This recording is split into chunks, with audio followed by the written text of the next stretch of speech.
जो भी चीज बनाए वह सब अपने अपने जगह सुचारू रूप से कार्य करते हैं, बशर्ते अनुभव हमारा और यदि हमारा और आपका अनुभव सही नहीं है तो उस चीज को निरर्थक समझ लेते हैं। अनुभव अगर सही है तो वही चीज सार्थक है। जैसे मान लीजिए कहते हैं कि माटी के पिजरवा कौने काम कर, भाई कहते तो है माटी के पिजरवा कौने काम कर, का बिना यह माटी के पिजरवा के एको वाकर राम राम कैसे कर सका? बिना यह माटी के पिजरवा के एक वाकर राम राम नहीं कर सकते। बिना यह पिजरा के आप इस दुनिया में कोई काम नहीं कर सकते। भले ही यह विनाशी है, एक दिन इसका अंत हो। अब ईश्वर ने जितनी भी वस्तुएं यहां बनाई हैं सबका सीमा दायरा है, लेकिन निरर्थक कुछ नहीं, सब सार्थक है। हमारे आपके जानकारी के अंदर नहीं है तो निरर्थक है, जानकारी के अंदर है तो सार्थक है। हम कोई सुनते हैं कि यहाँ क्या लेकर आए हो,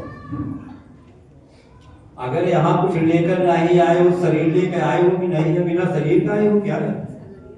आपको ईश्वर ने शरीर में भेजा है, शरीर लेकर आए हो ना। शरीर अगर उपयोग यह काम की हो गई तो इसका मतलब उपयोग करने का तरीका सीखो।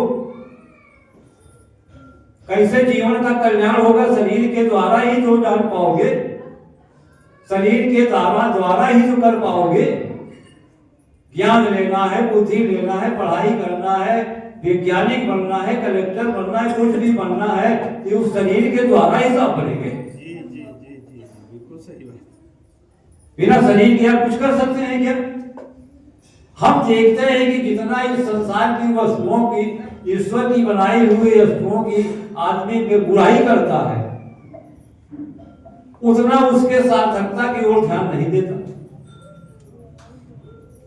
हम संगत करने आए हैं, शरीर के द्वारा आए हैं, भले ही आत्मा के द्वारा चल रही है, लेकिन आए हैं शरीर के ही द्वारा है।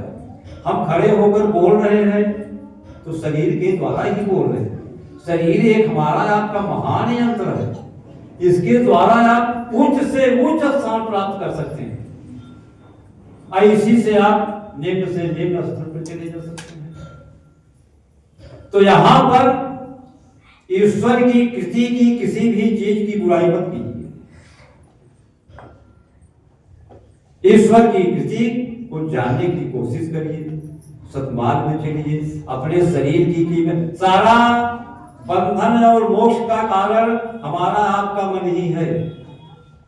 चाहे मन के द्वारा आप सांसारिक बंधन में फंस करके इस आत्मा को बधा दीजिए, चाहे मन की चंचलता को रोक करके सार्थकता की ओर लगा करके इस आत्मा का आप बंधन छुड़ा सकते हैं भौतिकता से। यहां पर हाँ, बेकार क्या है? झूठा अहंकार करना, अपने को सबसे महान समझ लेना,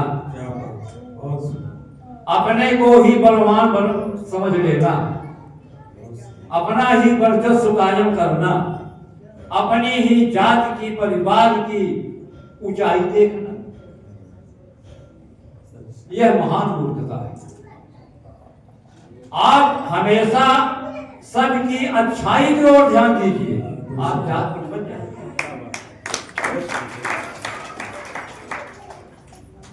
आप अपने कर्मों पर ध्यान दीजिए कि मेरे जीवन का उद्धार कैसे होगा। आप दूसरे की बुराई करना छोड़ दीजिए। आदमी स्वयं अपना दुश्मन और अपना मित्र है, चाहे वह अपना ही दुश्मन बन ले, चाहे स्वयं अपना मित्र बन। दूसरे की आवश्यकता की जरूरत नहीं है कि दूसरा कोई हमारा उद्धार। हम अच्छे कार्य करेंगे तो हमारी बुराई कौन करेगा? हम चोरी नहीं करेंगे तो कौन पुलिस हमें पकड़ने आएगा? हम डकैती नहीं करेंगे तो कौन हमें जेल भेजेगा? हम किसी की कत्ल नहीं करेंगे तो हम फांसी पर क्यों झूलेंगे? तो जब हम अच्छाई करेंगे तो हम अपना मतलब कि दोस्त बन गए। और जब हम बुराई कर रहे हैं तो आप स्वयं अपने शरीर को दरोगा से पिटवा रहे हो ना, दूसरे द्वारा पिटवा रहे हो। स्वयं आप अपने दुश्मन बने कि नहीं बने? तो मनुष्य स्वयं अपना दुश्मन बनता है और अपना ही हितैषी।